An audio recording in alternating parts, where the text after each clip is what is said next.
Welcome, Clark Gregg, and thank you for doing this interview. It's a great privilege for me to speak to you. Barry, it is such an honor for me after having read your book, having listened to the app in some rather stressful moments in my life to finally get a chance to talk to you. So most people would know you as Agent Phil in the Marvel Cinematic Universe, but you're also an accomplished screenwriter and director, and I believe a black belt in Brazilian Jiu-Jitsu. Is that right? Yes. Look, you've done your homework. Yes. I've done some things that one might normally consider stressful or nervous making, whether it's jiu-jitsu or other kind of extreme sports, or even just the adrenaline rush of trying to direct a film or show up and do a long scene with fight choreography on very little rehearsal, going on Broadway, sometimes feeling a little under rehearsal, a lot of things. I always thought of myself as someone who could get nervous in nervous making situations, but really could handle it. I thought of myself as an untouchable ninja when it came to this stuff. So we're going to talk about anxiety in this interview. And before I do, though, I have to ask, what's it like in LA at the moment with isolation and lockdown and this strange time that we're living in? It's a really good question. Yeah, so I'm in pretty extreme isolation here in a house in Los Angeles that looks quite lovely outside, which is a little surreal because you know that within all these houses in this particularly beautiful neighborhood are a lot of terrified people. So I would say that on the one hand,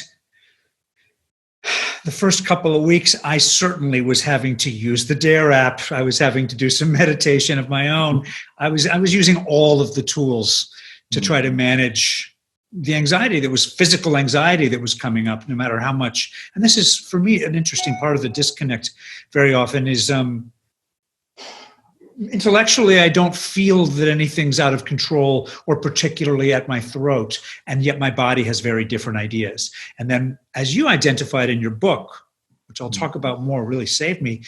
Once one feels that sensation in the body, then the rest of you thinks, oh no, this is out of control. I can't, now I'm starting to have fear of the fear that's coming, and it becomes a vicious cycle.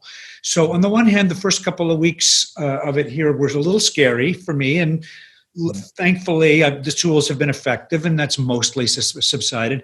But the other part was I found a lot of my friends who don't really identify themselves as people who suffer from anxiety were also very anxious and were describing things that sounded very familiar to me. And a therapist I was talking to, he said, there's no playbook for this. Your mind looks for a template, a past, experience that will give you tools or guideposts. And we don't really have those. So really anxiety is the healthy response from your primitive body to protect itself. Absolutely. So I felt a little less lonely in that regard. And I've been telling our community of people that, this is kind of what we train for, situations like this to deal with the anxiety in the correct way with the right response. Whereas a lot of people are experiencing anxiety for the first time. This will be the first time they have a panic attack or feel a bit claustrophobic. And they'll probably have that wrong response to it, the fear of fear, just as you described there. Yeah, which is, it feels so natural to have that, even that response to the fear. You think, I've got to make this stop. How can I make this stop? I will do anything. I will give anything I have to get back to the side of the swimming pool. And unfortunately, the only way out of the swimming pool is somewhere down at the bottom of the water. Yeah. So somebody sent me an interview you did about a couple of years ago where you described your anxiety. And I think in it, you described it was that first real manifestation of anxiety. Could you tell me a little bit about what that was like and what it was like leading up to it? Like, had you experienced anxiety like that before in any other way? Yeah, I've certainly done a number of things that where I got very nervous and felt a little overwhelmed by the stress level. And yet, I don't know, I'm trying to figure out why I didn't really notice anything that felt like what I would call anxiety until I was, I'd have to think in my late 40s. I just turned 58 tomorrow. And I had a couple of different instances, a play that I did in New York where I thought this there's some intense physical stuff going on here. I don't quite understand what this is. And some of the episodes were very extreme where I felt like I was falling. I felt vertigo and I didn't quite know what that was. But then when I was finished with the play, it seemed to go away. And so I was like, okay, good. It's gone. And I had a very strange thing where I was doing this Marvel television show, having a blast, but really working hard, 22 episodes, very stressful. And I would be fine. Yeah. And I'd be fine. And I noticed right before that, and then every time we would go on our breaks, that I would go on vacation somewhere very nice to try to recharge. And when I was there, suddenly I would start to feel off. And I had a physical sensation of it, but I didn't really identify it as anxiety. I knew I felt a tingling. It was really physical symptoms. I wasn't even having really anxious thoughts, but as the days went by and I couldn't get clear of it, it got more and more frightening and alienating in my family. And this went on for a couple of years. And were you talking to your family about it while it was going on? I was talking to my wife. We both are pretty sophisticated when it comes to psychotherapy, but I had also seen psychotherapists. I'd seen a psychopharmacologist. I had tried medication. I mean, this is Los Angeles. I had tried all kinds of wacky stuff from the very Eastern to the very Western and was not getting relief. And, you know, as I would know my breaks were coming up, I'd think, oh no, I can't. Gotcha. So you were fearing the time off. I was fearing the time off and knowing that it was finite and that I better get decompressed somehow. And it got worse and worse. And it got harder and harder for my wife or daughter to understand. And that felt even more alienating. Were you avoiding things and places at that stage? Yeah. I mean, I would go on vacation, but then I would find I didn't really want to leave the house. I didn't really want to interact with other people. Certainly, some of my doctors said, you know, what I was aware is that I felt my consciousness was shifted, that I was kind of looking at things from a remove, but that I was also aware of the remove, and that made me even more scared. That I thought I was losing my mind. I was pretty sure I was losing my mind. And yet I wasn't really clear why. I talked about being in this once-in-a-lifetime vacation my family had gone to in Provence with people we loved, incredible place, and there was locusts. And I was sitting out there trying to meditate, trying to do anything to feel better, and the locusts were and I was like, okay, this is it. This is how I'm going to lose it. And I really was at the end of my rope. I'm not going to lie. I had gone to a jiu-jitsu class and sparred with somebody, and those are often very intense. It's really kind of combat with very specific rules. And in that situation, which I think may have been one of the things that drew me to it, which is in that situation, you must breathe. You must make yourself relax to get your brain back so that you can think of the chess moves. But in this case, it peaked and it became what I would now call a normal panic attack, where my heart was racing, I felt dizzy, and I went. And I'd started the morning with the other thing, the disassociation. And that's when I thought, I really think that's what this is. And my daughter was on summer break. My wife was working in New York, and I wasn't really taking my daughter out to do anything, and I felt so guilty. I didn't really want to leave the couch. And in desperation, I went on Amazon, and there was your book with a lot of, very positive reviews. And I think I was able to look at the first 2-3 pages, and it said very early on, it described the fear of the fear. Yeah. And boom, I mean, I sound like an endorser, but I'm not. It's just, Yes. I could not believe it. And I got your book and I went through the stuff, and I was aware of CBT. I had a family member who had OCD and been in a similar situation, could not really get a handle on it. And it was getting very severe, and ended up in a program at UCLA where they taught cognitive behavioral therapy, which is exposures, which has a similar thing to what you talk about in the book, which is not resisting, but welcoming, even if that's uncomfortable. And then watching, it's like you're not really dealing with your prefrontal cortex. You're dealing with some deeper animal part of you that needs to see this performance of you surviving this. And so I did the visualizations. I started just doing it like a mantra. I thought, there's no way this can work. And I must have done it for 6 or 7 hours. But by the middle of the next day, I started to feel a little better, which I could not believe.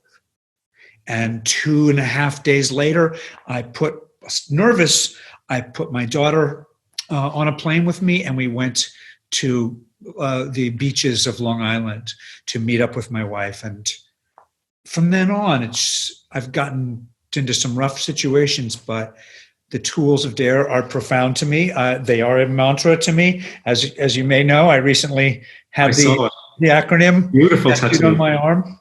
Beautiful. By the fabulous John Boy Tattoo in New York. I got to give him a plug. So thank you. I don't know what made you write this book. I don't know what your background is, but you've helped so many people. And it's really been a mission of mine to try to share, because not everyone can find a therapist. Not everyone is comfortable with that. And CBT can be challenging on its own. There's a simplicity to the way you describe it and the way that you share it that I think is really important. Just going back to that first manifestation of anxiety for you, it's very, very typical of how it manifests for a lot of people. Very intense work or period of exhaustion. It's generally exhaustion of some kind that then when they get an opportunity to calm down and relax, it's like they feel all of that nervous sensitization. It's all suddenly very present. Very, very common, yeah.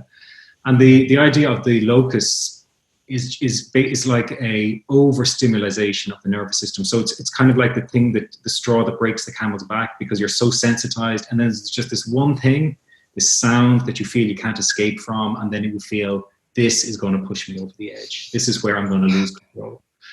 And fearing losing your mind is the number one fear. It's kind of at the core. It's either a fear of death or fear of losing your mind, with general anxiety and panic attacks, because it's just falling into that kind of abyss that you mightn't be able to get back out of. And it's terrifying, absolutely terrifying.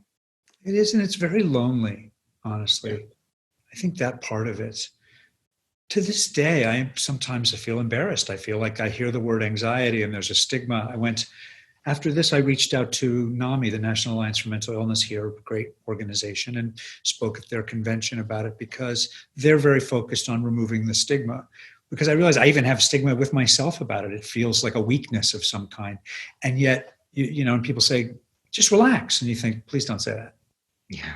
Please don't say that. Because the part of me that could follow that instruction has nothing to do with this. Yeah. If you can find a way to tap into caveman DNA that's inside there, or cavewoman, great. Yeah. Yeah, no, that's a bit like telling a depressed person to just be happy, or just snap out. Yeah. Yeah. And although I have found, since I spoke about this, an awful lot of people have reached out. An awful lot of people suffer some version of this and feel so relieved when other people talk about it. Since this happened to me, and since I spoke about it, there's been a little bit of a wave of that.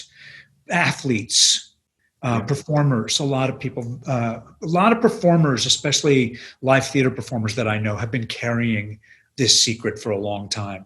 And there's a network growing of people who talk about it.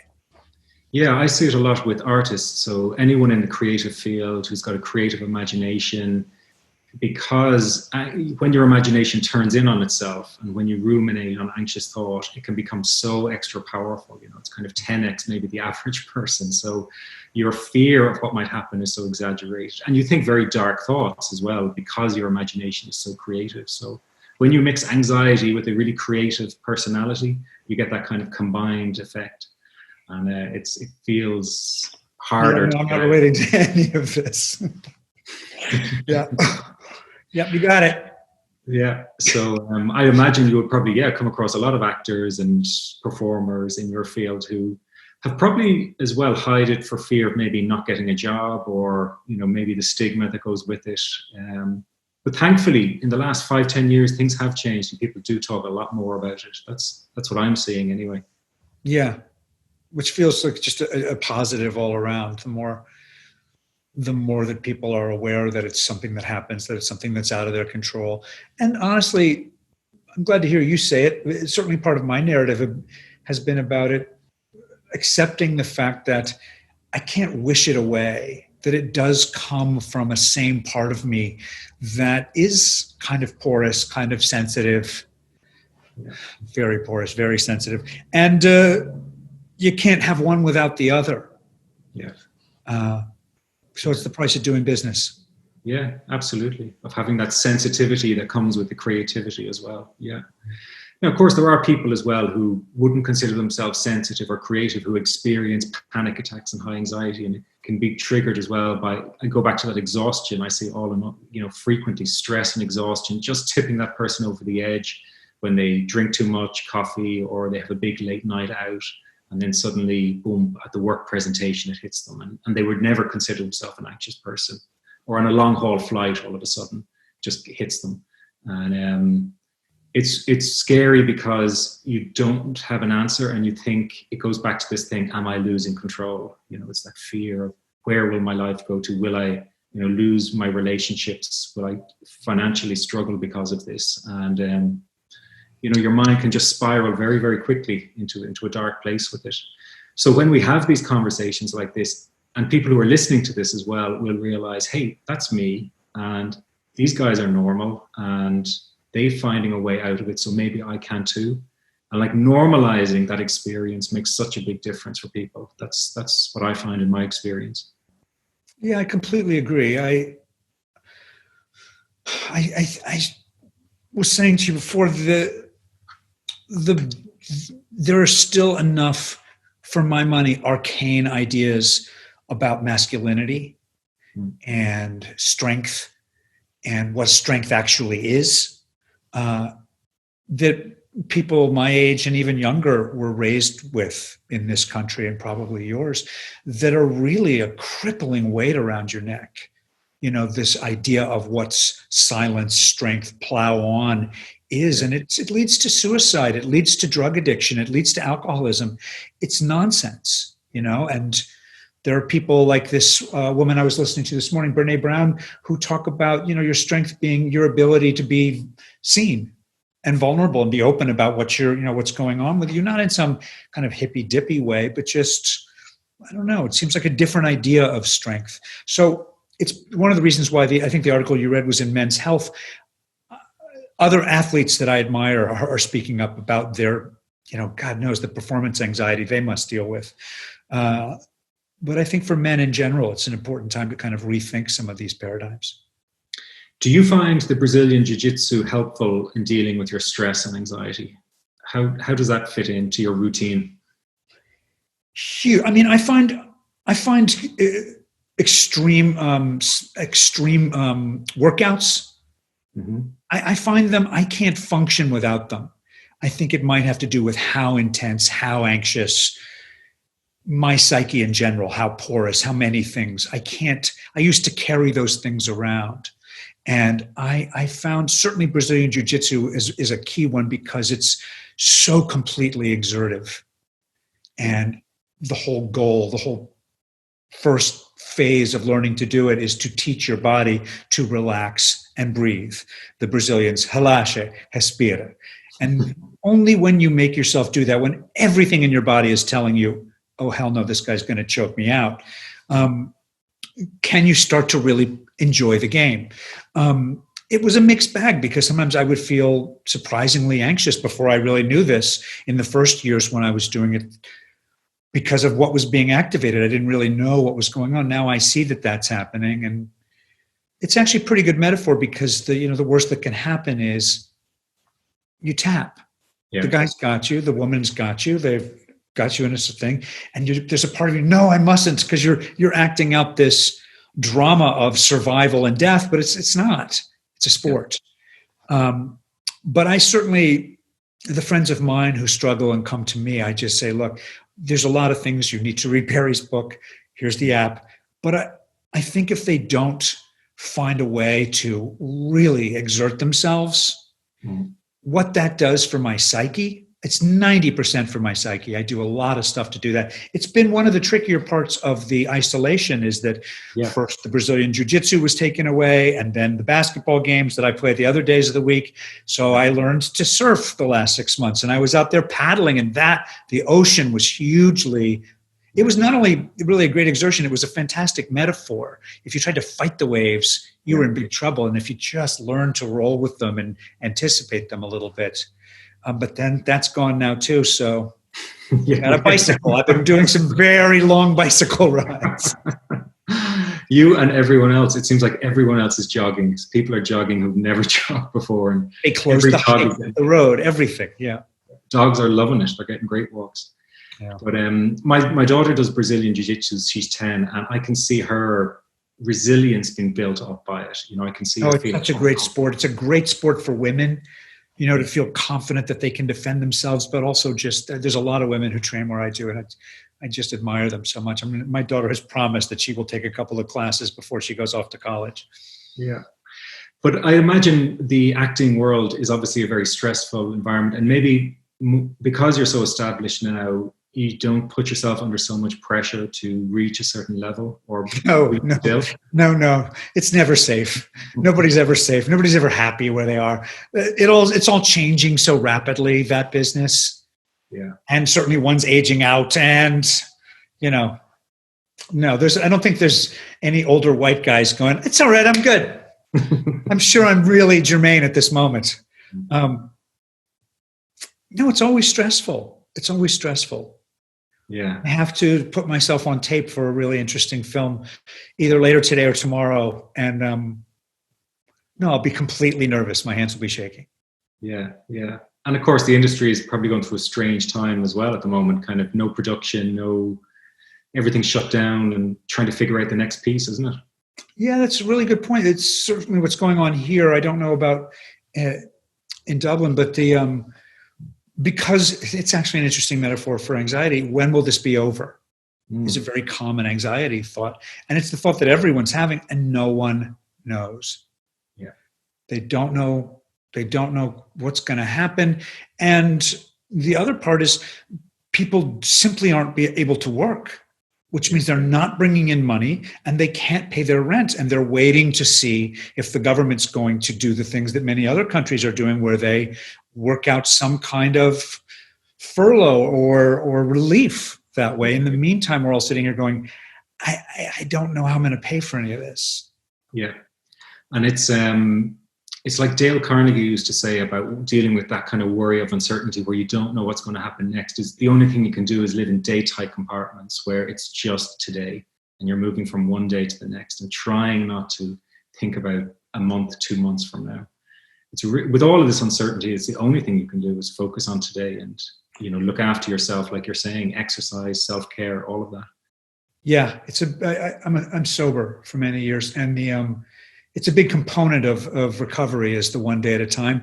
And it's interesting to see it embraced by a much larger section of the population, because it's a survival mechanism. And at first, everyone was so focused, and you saw this collective realization, certainly amongst broader circles that I interact with, either in life or social media, of people saying, you know what, I cannot. Yeah. If I do that, I'm in big trouble. I can figure out how I'm going to get through today. I can probably think about if I have enough food for the rest of the week. But other than that. Yeah. Well, Clark, thank you very much for the time. I think it's been a really great interview. And maybe in closing, is there anything you would say to anyone listening to this who is in the same place you were all those years ago in France when you had your first real episode of anxiety? What might you say to them struggling like that? Yeah, I would say, try to find some appropriate language. To hell with the shame. It's not your fault. This is part of you. It's part of what's great about you. And you feel like there's no way out of it. And the irony is there is a way out of it. It just means you have to accept that it will always be there, and that it will be something that will rise and fall like waves. And it will rise, but it will always fall.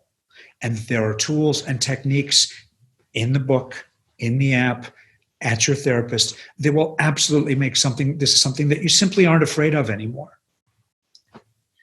Well, Clark Gregg, thank you very much for sharing this. Thank you so much. I cannot thank you. You've really changed my life and many, many others. So I'm going to come to Dublin and visit you someday. You're very welcome to. Absolutely.